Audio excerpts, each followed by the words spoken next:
তিনিদিনীয়া বৰ্ণাঢ্য কাৰ্যসূচীৰে আজিৰে পৰা আৰম্ভ হৈছে তিৱা সাহিত্য সভাৰ ত্ৰয়োদশ সংখ্যক কেন্দ্ৰীয় অধিৱেশন। স্বৰ্গীয় জেমন চন্দ্ৰ বৰদলৈ ক্ষেত্ৰ ঔজাৰীত আজিৰে পৰা তিনিদিনীয়া বৰ্ণাঢ্য কাৰ্যসূচীৰে আয়োজন তিৱা সাহিত্য সভাৰ ত্ৰয়োদশ সংখ্যক কেন্দ্ৰীয় ঔজাৰী অধিৱেশন। অধিৱেশনৰ প্ৰথম দিনটোত জোঙাল বলহু প্ৰতিমূৰ্তিত মূল তোৰণ উন্মোচন, ডেকাচাং উন্মোচনৰ লগতে বিভিন্ন ধৰণৰ দ্বাৰ উন্মোচন কৰা পৰিলক্ষিত হ'ল। অধিৱেশনৰ এই পঞ্চমটো কাৰ্যসূচী ইতিমধ্যে সমাপন হৈছে।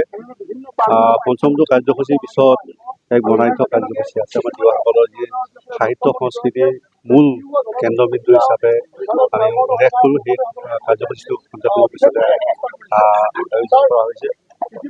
তিনিদিনীয়া যি কাৰ্যসূচী, এই কাৰ্যসূচীত পূৰ্বৰ পৰাই আমাৰ বিভিন্ন ঠাইৰ ৰাইজে আহি এনেভাৱে ইয়াত সহযোগিতা ৰাখি সাহিত্য সভাখনিক সাফল্যমণ্ডিত কৰিবৰ কাৰণে প্ৰয়াস কৰিছে। বাকী থকা যিখিনি কাৰ্যসূচী, সেই কাৰ্যসূচীখিনিতো যেন সমূহ জাতি জনগোষ্ঠীৰ লোকে আগবাঢ়ি আহি কাৰ্যসূচী সফল ৰূপায়ণ কৰাৰ ক্ষেত্ৰত যেন অগ্ৰণী ভূমিকা গ্ৰহণ কৰে, তাৰ কাৰণে মই সমূহ ৰাইজক মোৰ ফালৰ পৰা আহ্বান ৰাখিছোঁ। তৃতীয় দিনাখনৰ কাৰ্যসূচীটো নিশ্চয় আপোনালোকে গম পাইছে, বিভিন্ন প্ৰচাৰ মাধ্যমত ইতিমধ্যে প্ৰচাৰিত হৈছে। তৃতীয় দিনৰ যি মুকলি সভা আছে, এই মুকলি সভাত অসমৰ মাননীয় মুখ্যমন্ত্ৰী ডক্টৰ হিমন্ত বিশ্ব শৰ্মা ডাঙৰীয়া ইয়াতে উপস্থিত হ'ব। আৰু সেইদিনাখনেই তিৱাসকলৰ যি বৰতৰ বিনন্দীয়া নৃত্য, যিটো বিখ্যাত নৃত্য আমাৰ তিৱাসকলৰ, সেই নৃত্যটো 1000 শিল্পীয়ে প্ৰদৰ্শন কৰিব।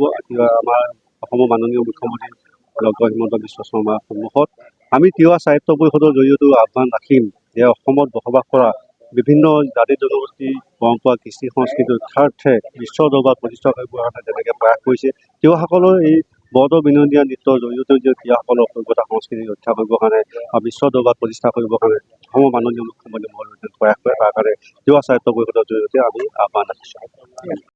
উন্মোচনৰ প্ৰাক্ষণত 22 জনকৈ তিৱা ৰজা, মৰিগাঁও সমষ্টিৰ বিধায়ক ৰমাকান্ত দেউৰী, মৰিগাঁও জিলা তিৱা স্বায়ত্ত পৰিষদৰ মুখ্য কাৰ্যবাহী সদস্য জীৱন চন্দ্ৰ কোঁৱৰ, তিৱা ৰাজদৰবাৰ সম্পাদনা জোৰ সিং বৰদলৈ, মৰিগাঁও জিলা বিদ্যালয়সমূহৰ পৰিদৰ্শক অপূৰ্ব ঠাকুৰীয়াৰ লগতে আৰু বিভিন্ন ধৰণৰ বিষয়ববীয়া উপস্থিত থাকে আৰু গ্ৰন্থমেলা তোৰণ শুভ উন্মোচন কৰে মৰিগাঁও জিলা বিদ্যালয়সমূহৰ পৰিদৰ্শক অপূৰ্ব ঠাকুৰীয়াই। উন্মোচন কৰি বিপণীবোৰত অপূৰ্ব ঠাকুৰীয়াই পৰিদৰ্শন কৰা পৰিলক্ষিত হয়। মৰিগাঁৱৰ পৰা বুবুনাথৰ ৰিপৰ্টাৰ লাইভ অসম। অধিৱেশনৰ এই পঞ্চমটো কাৰ্যসূচী ইতিমধ্যে সমাপন হৈছে। পঞ্চমটো কাৰ্যসূচীৰ পিছত এক বৰ্ণাঢ্য কাৰ্যসূচী আছে। আমাৰ তিৱাসকলৰ যি সাহিত্য সংস্কৃতিৰ মূল কেন্দ্ৰবিন্দু হিচাপে আমি উল্লেখ কৰোঁ, সেই কাৰ্যসূচীটো সন্ধিয়া পিছতে আয়োজন কৰা হৈছে। তিনিদিনীয়া যি কাৰ্যসূচী, এই কাৰ্যসূচীত পূৰ্বৰ পৰাই আমাৰ বিভিন্ন ঠাইৰ ৰাইজে আহি এনেভাৱে ইয়াত সহযোগিতা ৰাখি সাহিত্য সভাখনিক সাফল্যমণ্ডিত কৰিবৰ কাৰণে প্ৰয়াস কৰিছে। বাকী থকা যিখিনি কাৰ্যসূচী, সেই কাৰ্যসূচীখিনিতো যেন সমূহ জাতি জনগোষ্ঠীৰ লোকে আগবাঢ়ি আহি কাৰ্যসূচী সফল ৰূপায়ণ কৰাৰ ক্ষেত্ৰত যেন অগ্ৰণী ভূমিকা গ্ৰহণ কৰে, তাৰ কাৰণে মই সমূহ ৰাইজক মোৰ ফালৰ পৰা আহ্বান ৰাখিছোঁ। তৃতীয় দিনাখনৰ কাৰ্যসূচীটো নিশ্চয় আপোনালোকে গম পাইছে, বিভিন্ন প্ৰচাৰ মাধ্যমত ইতিমধ্যে প্ৰচাৰিত হৈছে। তৃতীয় দিনৰ যি মুকলি সভা আছে, এই মুকলি সভাত অসমৰ মাননীয় মুখ্যমন্ত্ৰী ডক্টৰ হিমন্ত বিশ্ব শৰ্মা ডাঙৰীয়া ইয়াতে উপস্থিত হ'ব। আৰু সেইদিনাখনেই তিৱাসকলৰ যি বৰতৰ বিনন্দীয়া নৃত্য, যিটো বিখ্যাত নৃত্য আমাৰ তিৱাসকলৰ, সেই নৃত্যটো 1000 শিল্পীয়ে প্ৰদৰ্শন কৰিব।